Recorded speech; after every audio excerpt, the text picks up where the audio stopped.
نحمدہ ونصلی علی رسولہ الکریم وعلی عبدہ المسیح الموعود اما بعد فاعوذ باللہ من الشیطان الرجیم بسم اللہ الرحمن الرحیم۔ سامعین کرام السلام علیکم ورحمۃ اللہ وبرکاتہ۔ خاکسار جری اللہ آپ کی خدمت میں حاضر ہے۔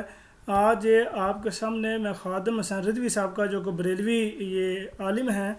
ان کا ایک کلپ لے کے حاضر ہوا ہوں، جس میں یہ بات بیان کرتے ہیں کہ جو شخص بھی لا الہ الا اللہ محمد رسول اللہ پڑھتا ہے وہ مسلمان ہو جاتا ہے۔ اب یہ میں ان کی زبانی سناتا ہوں، سنیں ذرا یہ کیا بات بیان کرتے ہیں، تاکہ پھر بعد میں یہ ایک بریلویوں کے لیے بھی اتمام حجت کا کام کرے کہ دیکھیں جی ان کے اکابر خود یہ بات تسلیم کرتے ہیں کہ کلمہ پڑھنے کے بعد انسان مسلمان ہو جاتا ہے، اور ان کا یہ اپنا بنیادی عقیدہ ہے۔ تو ذرا سنیں کیا کہتے ہیں۔ جبریل کہہ رہے تھے کہ میں نے رب العالمین کو فرماتے ہوئے سنا کہ کلمہ طیبہ میرا کلا ہے، اور جس آدمی نے یہ کلمہ طیبہ پڑھ لیا وہ میرے کلے کے اندر داخل ہو گیا، اور جو میرے کلے کے اندر داخل ہو گیا وہ میرے عذاب سے بچ گیا۔ کہتے جی کس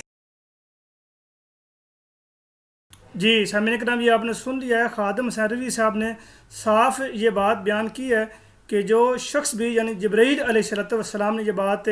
بیان فرمائی ہے کہ خدا تعالیٰ کو کہتے ہوئے سنا کہ جو شخص بھی لا الہ الا اللہ محمد رسول اللہ پڑھتا ہے، صرف دل سے پڑھتا ہے، تو وہ